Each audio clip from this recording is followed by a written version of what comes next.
Շնորհակալություն։ Ես տեղում զգացի, որ այս միկրոֆոնները մի քիչ թույլ են, փորձում եմ շտկել։ Սիրելի հայրենակիցներ, առաջերտին պետք է շնորհակալություն հայտնեմ բոլոր ներկաններին, բոլոր նրանց, ովքեր նայում են այսօր այս հանդիպումը, բոլոր նրանց, ովքեր պայքարել են մեզ հետ այս տարիների ընթացքում, ձեր կամքի համար, ձեր պատրաստակամության համար, ձեր հայրենասիրության համար, նրա համար, որ դուք մտահոգված եք երկրի ապագայով,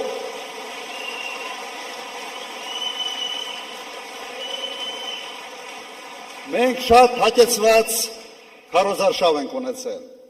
բազմաթիվ հանդիպումներ տարբեր ֆորմատներով, դահլիճային, հանրահավաքներ, ուղղակի շփումներ, տասնյակ հազարավոր մարդկանց հետ շփվել ենք եւ համոզված ենք, որ մեր ընտրական զանգվածը կիսում է մեր ծրագրերը։ Համաձայն եք։ Բայց այս հանդիպումները նաեւ հնարավորություն են տվել մեզ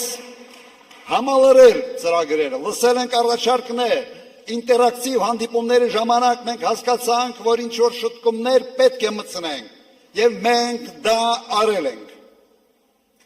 Շնորհակալություն ձեր ակտիվ մասնակցության համար։ Սիրելի հայրենակիցներ, այս ընտրությունները սովորական չեն, բոլորը դրա մասին խոսում են։ Եվ ընտրությունները ոչ թե նրա մասին է, թե հաջորդ 5 տարվա ընթացքում ինչ կարգի տարբեր սոցիալական ծրագրեր են իրականացվելու։ Սա անբաժանելի մաս է, բայց ամենից կարևորը չէ։ Այս ընտրությունները նրա մասին են, թե Հայաստանը արդյոք մնալու է իր բովանդակությամբ հայկական պետություն։ Սա է այս ընտրությունների գլխավոր հարցը։ Մենք պաշտպանում ենք, թե դավաճանում ենք մեր պատմությանը, մեր ինքնությանը, մեր արժեքային համակարգին։ Պաշտպանում ենք։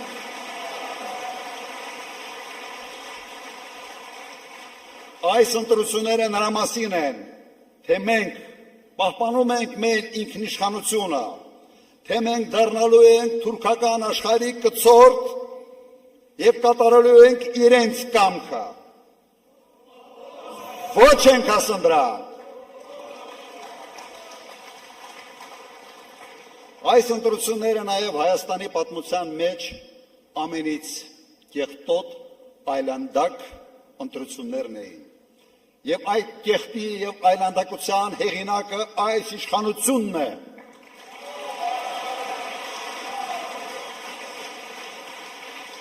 Իրենք թոնավորել են այս ընտրարշավը իրենց թույնով, կեղտոտ բերաններով, կեղտոտ բառապաշարով։ Մենք սա չենք հանդուրժում, սա մեր ոճը չի։ Մենք Հայաստանը պիտի փորձենք մաքուր պահել այդ կարգի կեղտից։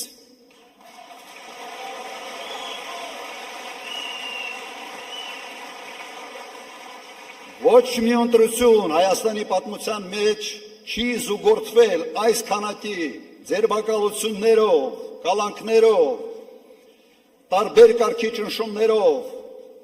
ծեծով եւ այլ, եւ այս ամենի հեղինակը այս իշխանությունն է, որը եկել է ժողովրդարության կարգախոսներով, բայց դարձել են ուղղակի բռնապետական ոչ ունեցող իշխանություն։ Եվ այդ ամենիչով նույնիսկ հարցականի տակ են դնում արդյունքների լեգիտիմությունը։ Յուրաքանչյուր ընտրություն, սիրելի հայրենակիցներ, դա առաջերտին հաշվետվություն է կատարած աշխատանքների համար եւ նոր ծրագրերի ներկայացում, ապագայի համար։ քանի որ այս իշխանությունը տապալել է ամեն ինչ, հաշվետու լինել չի կարող, որովհետև առարկա չկա հաշվետու լինելու համար, իրենք այս քարոզարշավը եւ այս ընտրությունը փորձել են վերացել հետևյալի. Հայաստանի այս փոքր տարածքը դարձնել աշխարհաքաղաքական կենտրոնի բախման կետ, ինչը հեչ լավ տեղ չի եւ վտանգավոր տեղ է փոքր պետությունների համար։ Այս տեսանկյունից ընտրությունները իսկապես բավական տարօրինակ են, երբ իշխող կուսակցությունը, իշխող թիմը ընդհանրապես չի խոսում կատարված աշխատանքների մասին։ Եթե խոսա, պիտի խոսա, թե ինչպես է պարտվել պատերազմում, ինչպես է հրահրել պատերազմը եւ ով է մեղավոր 5000 զոհերի համար, 12000 վիրավորների համար, կորցրած տարածքների համար, կորցրած Արցախի համար եւ 150,000 փախստականների համար։ Դրան գումարեք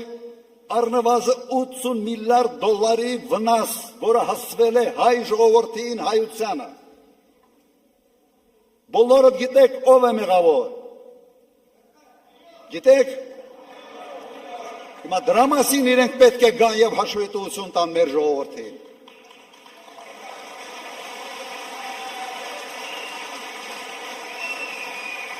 Խոստացել են ժողովրդավարություն, բերել են բռնապետություն։ Խոստացել են կոռուպցիայի դեմ պայքար, գլխավորել են այդ կոռուպցիան։ Խոստացել են սոցիալական արդարություն։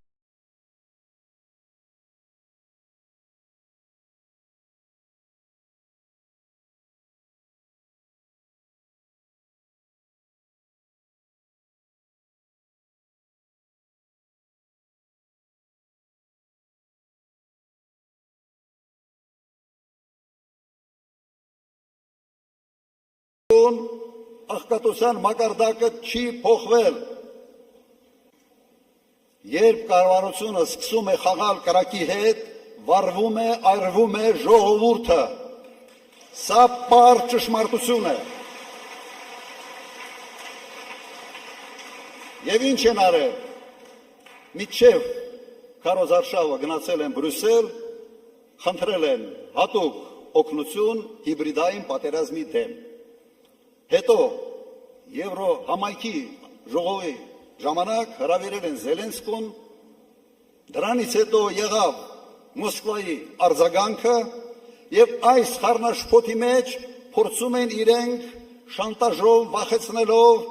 տարանջատելով մարդկանց քվեններ շահել։ Սա այն ճանապարհը չի, որով պատասխանատու իշխանությունը պետք է վարվի սեփական ժողովրդի հետ։ Սա լրիվ այլ ճանապարհ է։ Մեր մոտեցումը հստակ է։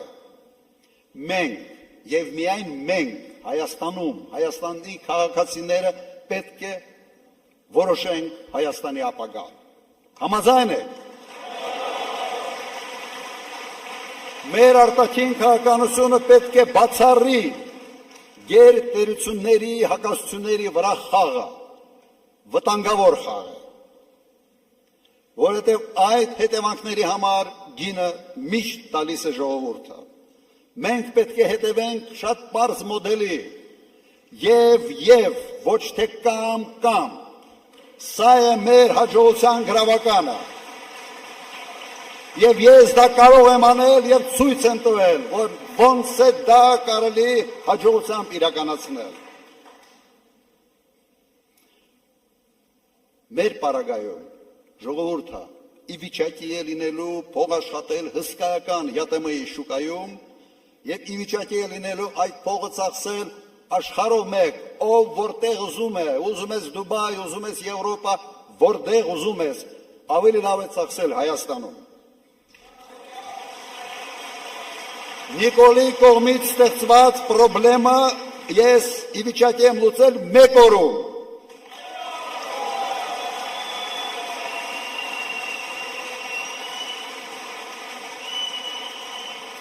Այսպես կոչված բեզվիզը եւս ավելի շուտ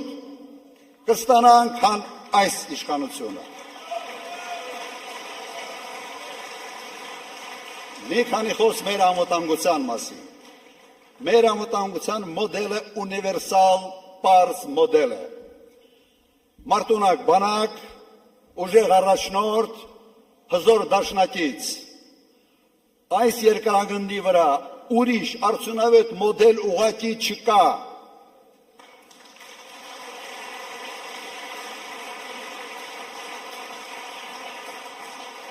Եվ ես երաշխավորում եմ, որ մենք վերականգնելու ենք հարգանքը Հայաստանի նկատմամբ։ Մենք բացառելու ենք այն կարգավիճակը, որը այսօր ցավոք Հայաստանը ստացել է։ Սա նվաստացնող նիկոլական մոդել է։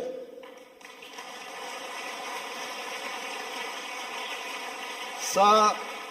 հարևանների հետ հարաբերություններում, սա տեր ու ծառա հարաբերությունների մոդել է, որտեղ տերը Ալիևն է, ծառան Նիկոլն է։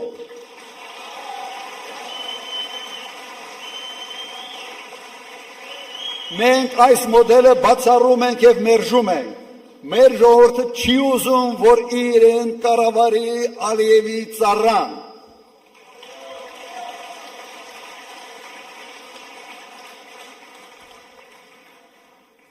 Այն մարդը, որը բերել է Արցախյան պատերազմ, կորուստ, սարսափելի հետևանքներով, իրավունք չունի նույնիսկ խաղաղություն բառը օգտագործել։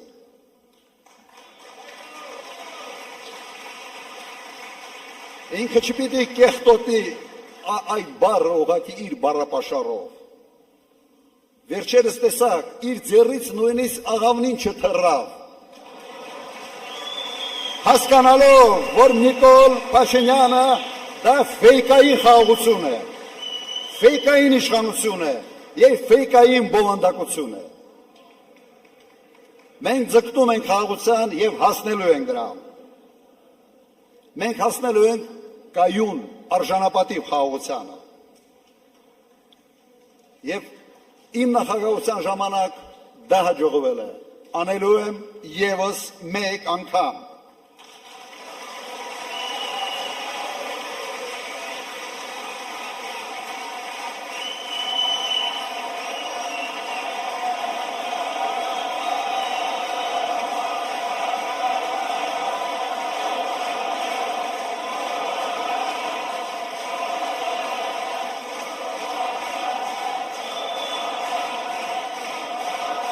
Խաղաղության պայմանագիրը ստորագրվելու է հավելվածներով, որոնցով երաշխավորվելու է այդ խաղաղությունը։ Վստահ եղեք, դա հնարավոր է անել և մենք անելու ենք։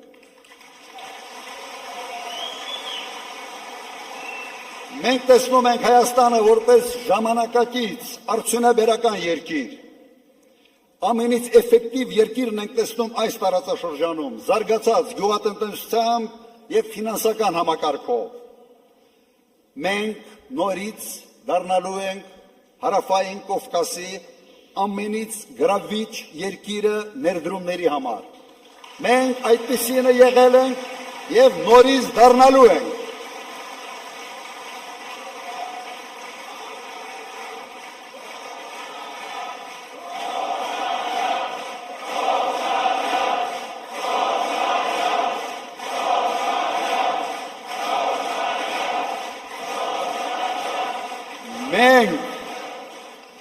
Մենք չենք պայքարելու սեփական պատմության հետ, Արարատի հետ, Արարատ լեռան հետ, ոչ Արարատ Միրզոյան, եկեղեցու հետ, մեր ինքնության հետ, մենք վռնդելու ենք նրանց, ովքեր պայքարում են մեր արժեքային համակարգի դեմ։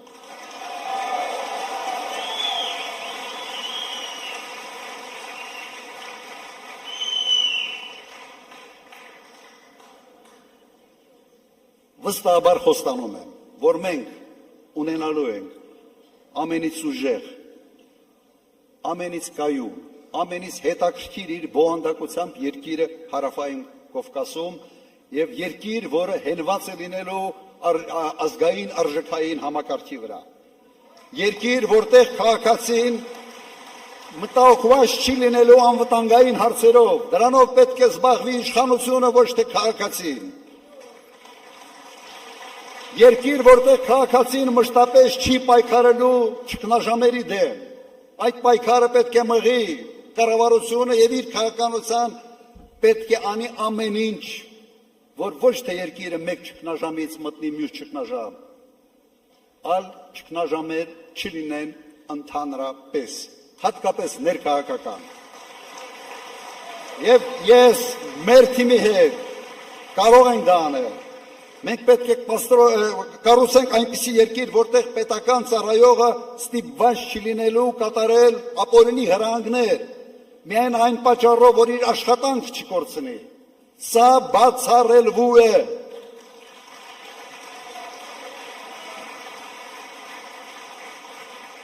Ժողովուրդ ջան, Հայաստանում չկա ոչ մեկը, ով ունի իմ փորձը անվտանգային հարցերում,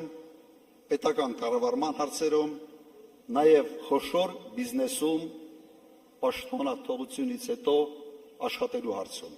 Այդ համակցված փորձը ունիկալ է։ Ես պատրաստ եմ ամբողջությամբ նվիրել այդ փորձը, իմ ժամանակը, իմ ներվերը, իմ ամեն ինչը մեր երկրի հաջողությանը։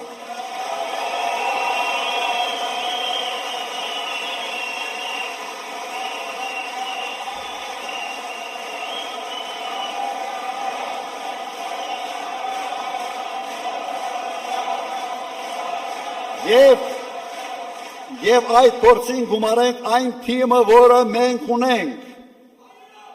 Հելոք, կիրթ, համարձակ, վախ չունեցող թիմ, որը պատրաստ է արհեստավարժորեն եւ համարձակ ձևով շարժել երկիրը առաջ։ Մենք պատրաստ ենք վերցնել պատասխանատվությունը մեր երկրի ապագայի համար եւ դա անելու ենք։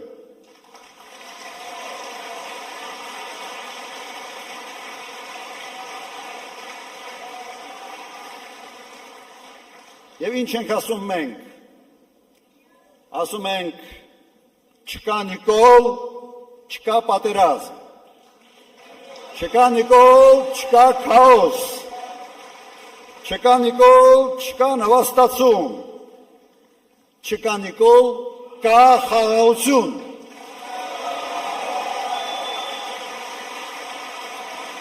Ուրեմն, ինչ ենք անում հունիսի 7-ին,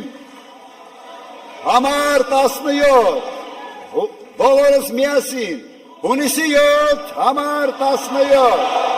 հունիսի 7, համար 17, հունիսի 7, համար 17,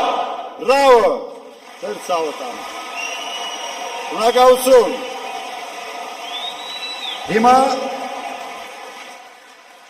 հիմա ես հրավիրում եմ մեր թիմը այստեղ, այս բեմահարտակ եւ մեր թիմի հետ միասին կավարտենք այս հանդիպումը։ Ժողովուրդ ջան,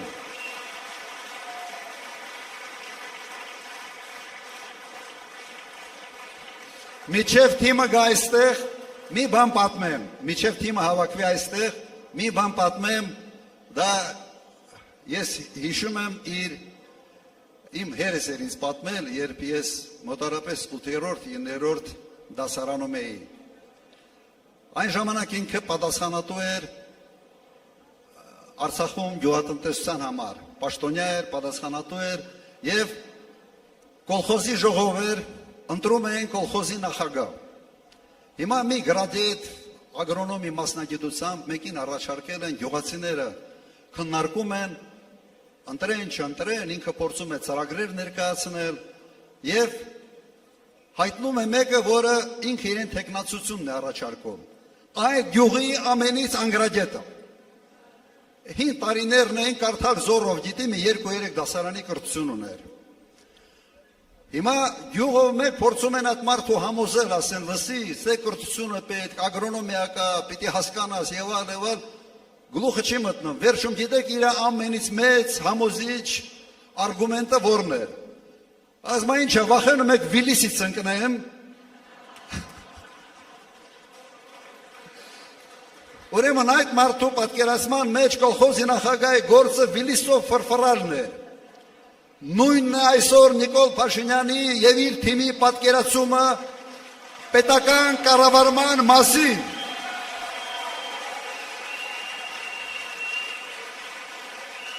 Չընկնելու համար են այն շարասյունը, որով պտտվում են 5 անգամ մեծացրել է։ Ձեր